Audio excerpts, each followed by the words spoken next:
Hello, my dears. So, today we will be discussing about the grammar part in our second chapter, Minna and the dinosaurs. Okay.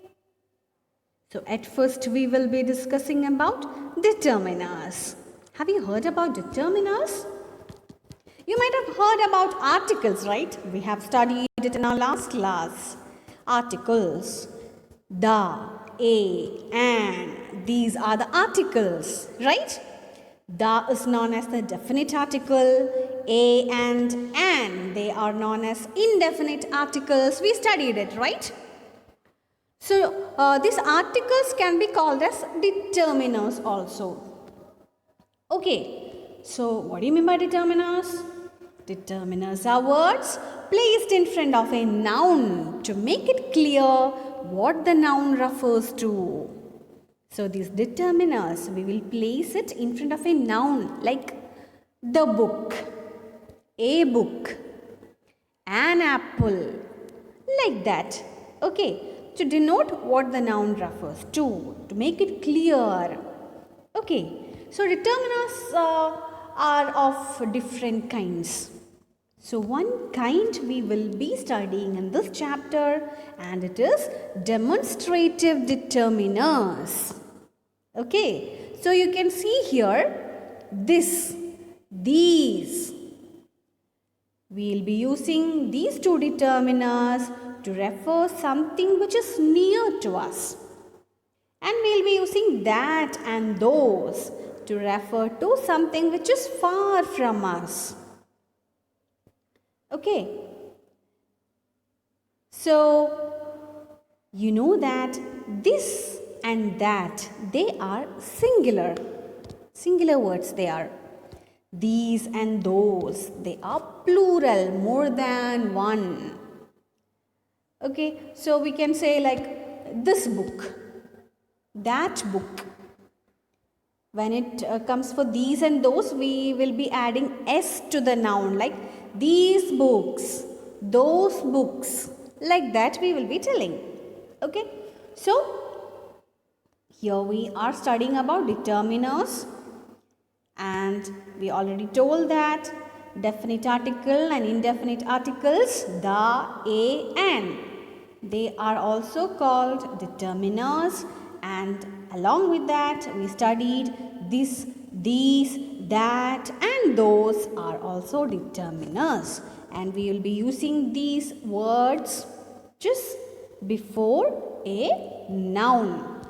Okay, so you have an activity in your page number 14 of your textbook. Activity A, complete the passage with the correct words from the brackets. Okay, so you have to do this activity in your textbook itself by using a pencil. Okay, try to find out answers for this activity. Okay.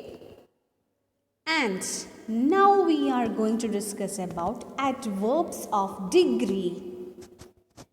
So we studied in our last year about adverbs. Do you remember? Adverbs will give us additional informations about verbs, actions. Isn't it? Running slowly. Studying properly. Like that we studied in the last year, right? So you are very familiar with adverbs. So here we are studying about some types of adverbs. Here it is adverbs of degree. Adverbs of degree will tell us how much or how complete an action is. Okay, or how strong or weak something is. We have some examples in this page. Can you see this? Nisha feels very cold. So here the word very is the adverb of degree. It shows how much she feels. Then I totally enjoyed myself at the picnic. How much I enjoyed? Totally. Right? So totally is the adverb of degree. Priya is a very interesting girl. How strongly she is interesting? Very. Okay, so the word very is the adverb of degree there. She is extremely fond of music. How much she is fond of music? Extremely. Okay, so it shows the strongness of her fondness for music. Extremely is the adverb of degree in that sentence. On Friday, I heard her playing for a group of elderly people. Okay, so elderly is the adverb of degree in this sentence. She was slightly nervous at first, but later she was absolutely marvelous. So in this sentence, we have two adverbs of degree, right? Slightly and absolutely. So while we were studying about the adverbs in our last year, we told most probably we'll be using ly to find out adverbs.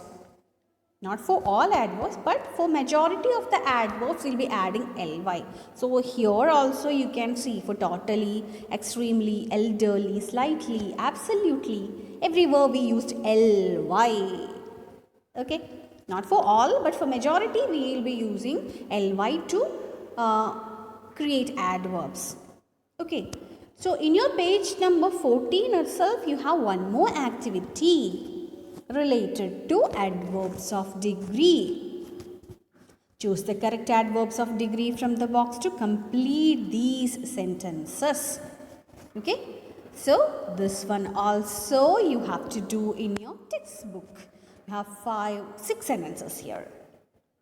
Okay, so you have to find out answers and write it in your textbook, and I will be sharing the answers through your class group, and you can cross check all your answers. You can check whether you got correct answers or not.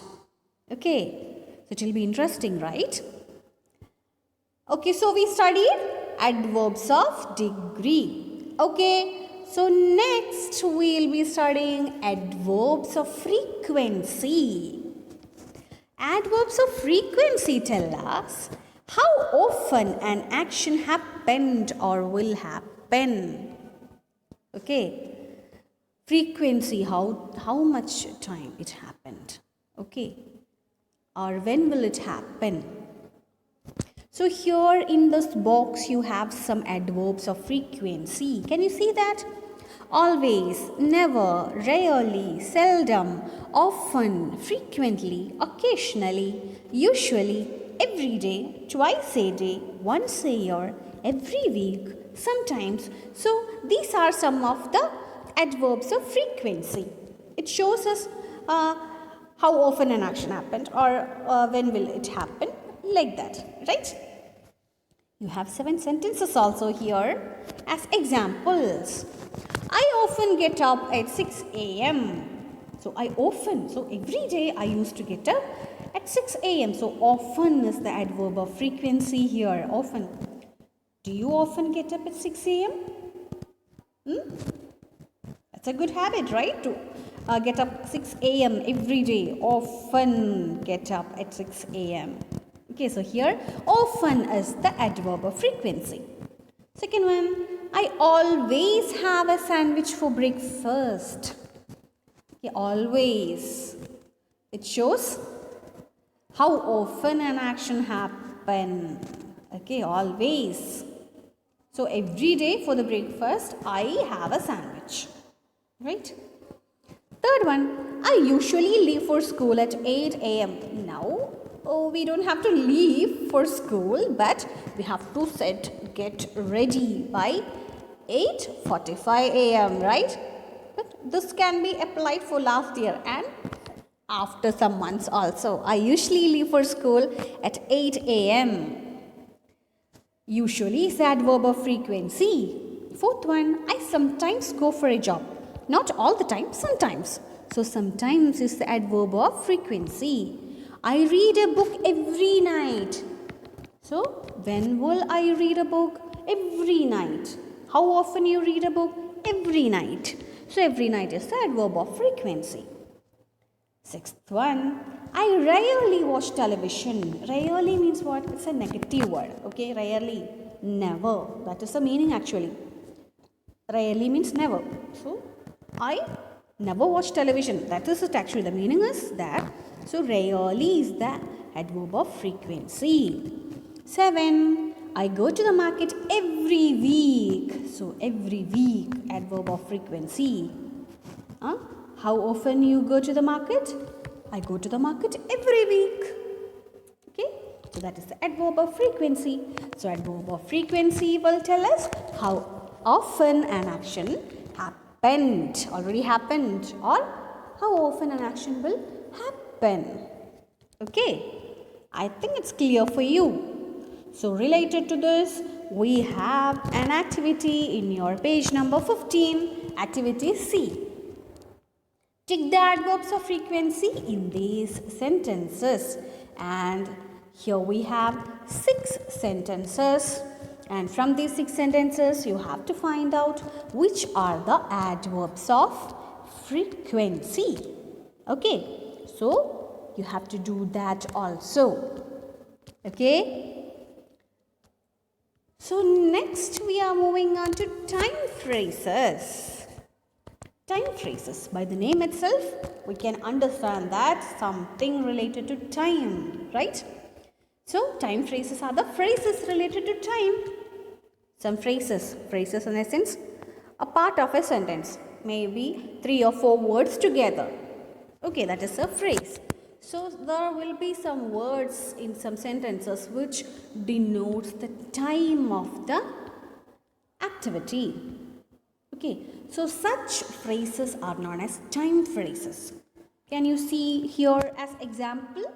Once upon a time, many years ago, an hour ago, at the moment, later this evening.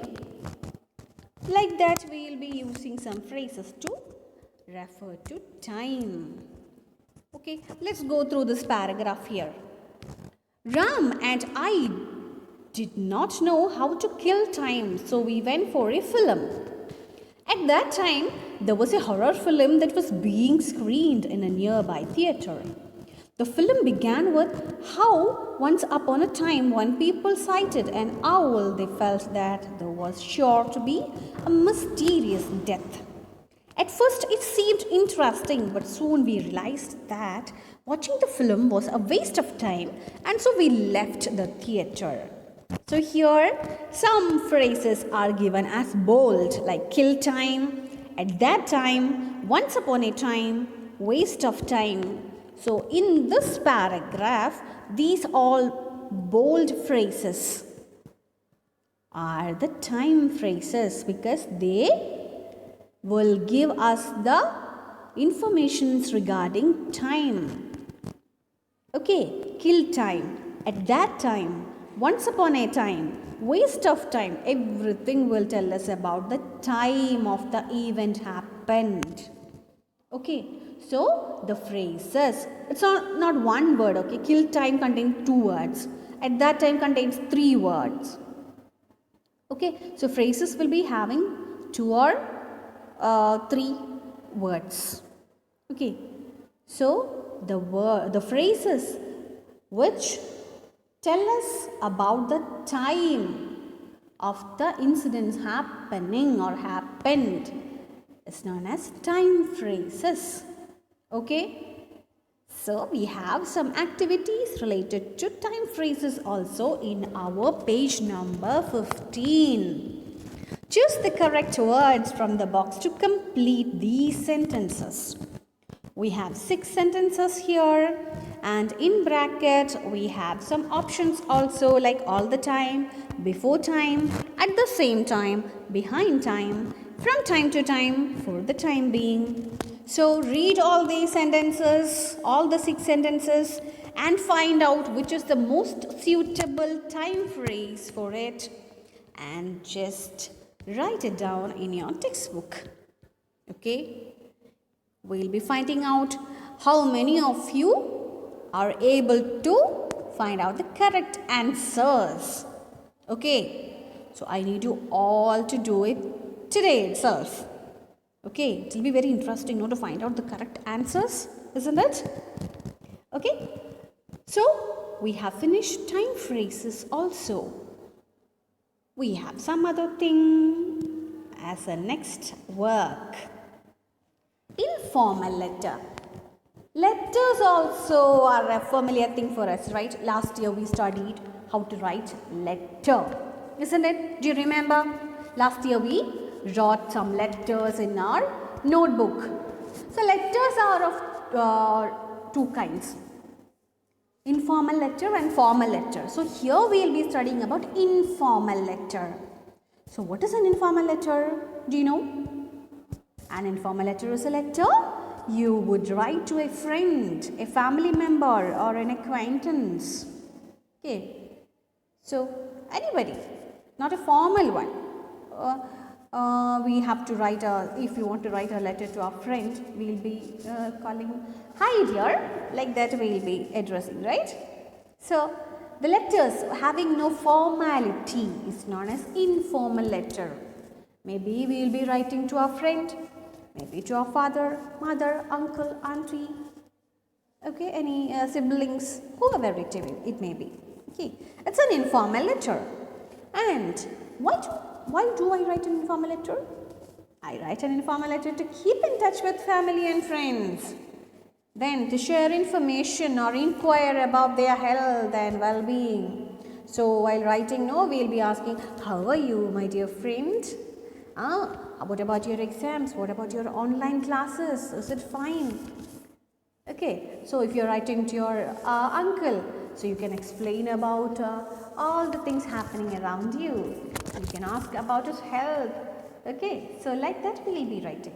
To just chat only, to have some conversations also, we will be writing informal letters. Okay, so these are the needs of writing an informal letter. And we should include something in an informal letter. Okay, there are some important things that we couldn't avoid while writing an informal letter. Okay, so we will be telling like there is a format for writing an informal letter. At first, what should we do? Name of place and date on top left corner. So the page at the top position, left side, corner side, we have to mention the place and date. Okay. Then we should then just below that place and date we have to write greeting. We have to use some words like dear or hello, hi, everything in the left side. Okay.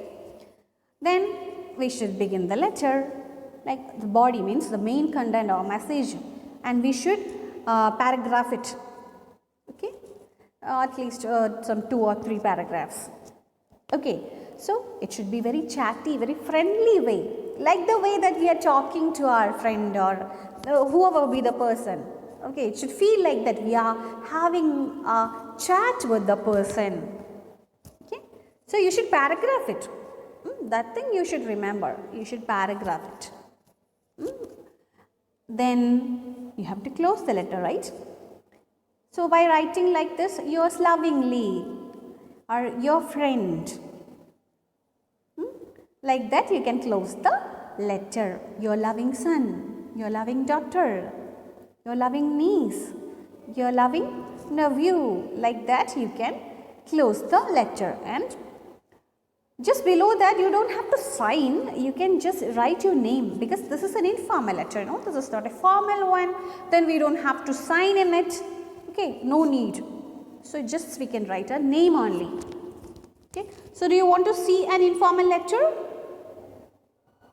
Here you have just a model here. Okay, I just used the name Harsh. Okay, this is a sample letter. So this is a letter to a friend describing a recent trip to a hill station. Okay, so this is how we should write an informal letter. Here place is there, date is there, then the salutation is there like dear Rajiv, and it is paragraph.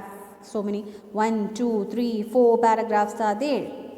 Okay, so we just close the letter by writing yours lovingly, and just below that we used the name. Okay, so I think now you are ready to write a letter. Okay, Yes, I need you to write a letter now. And for that you have an activity in your page number 16. Write a letter to your cousin about a film you have recently watched. So now we have no option to go to theatre and watch films, right? We'll be sitting in our home by using Amazon Prime, by using Netflix and all, we'll be watching films, right? So anyway, just imagine about all these things and just prepare a letter. And you should write this letter in your notebook. Okay? You can write in your notebook itself. Write the question and then attempt to write this letter. You can have some hints also here, some clues are there. In paragraph 1 you can include which film, which is the film you watched and with whom you watched the film and when you watched the film. And paragraph 2 can contain how did it begin and who were the characters and what was the setting of the film. What did you like about the film? And what about the film? Was it funny? Was it scary? Or was it sad? And paragraph 3 should contain how did the film end? Should your cousin watch it? You can suggest your cousin, no? Oh, it is a good film. You can go and watch it like that. You can suggest also. And after that, you should wind up the letter by writing your loving cousin. Okay. Is it clear? I hope it is clear for you. Okay, so write it in your notebook by including all the details that we have already discussed about an informal letter. Okay, ready? Okay, so just we are moving on to some other things also. This is punctuation. Okay, punctuation. Have you heard about punctuation? I used to come to you, what is your full stop, what is your question mark, what is your capital letter, like that I used to come to you, right? So here read these sentences. First sentence, I don't think he met any dinosaurs, said Grandma. Second sentence, Meena said, I know where we must go for my science project. So in this sentence, both these sentences, you can see inverted commas, right? Quotation marks. Can you see? At the beginning of the first sentence, the quotation marks, it is opened, right? And after the word dinosaur, we have a comma also and the quotation is closed. Can you see that? Yes. So we use quotation marks to indicate the word spoken by something. So this is the dialogue of Grandma. I don't think he met any dinosaur. So this dialogue is said by Grandma. So we want to show that it is the dialogue or this sentence is said by Grandma. So because of that we just inserted this sentence inside inverted commas or quotation marks. This double inverted comma, right? Quotation mark. So to show that the words, it is the word spoken by someone. So because of that we used quotation marks here at the beginning and at the end of the sentence. And just see, we put a comma also inside the closing quotation marks, just before the closing quotation marks. Can you see that? Okay. So if we want to mention the speaker after the quotation, we will be using a comma there. And the second sentence, you can see that the comma is marked just before the quotation marks. Meena said. After Meena said, we just inserted the comma and after that only we began the quotation marks. Can you see that? Okay. So if we are mentioning about the speaker of that sentence, at the end of the sentence, we will be using the comma just before the closing quotation.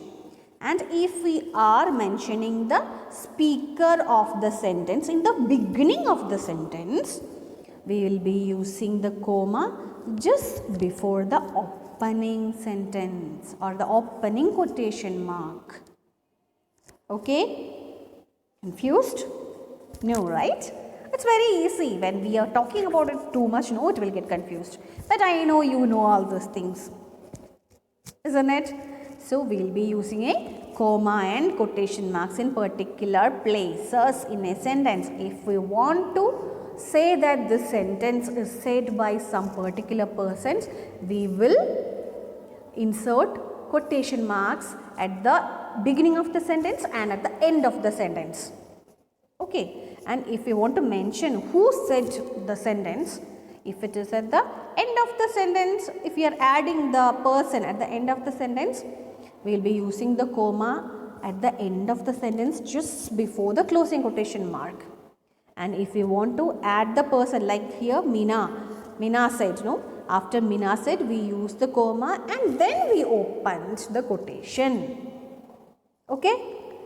So just go through this again and again and you will be getting it cleared. Okay. So we have an activity also related to this.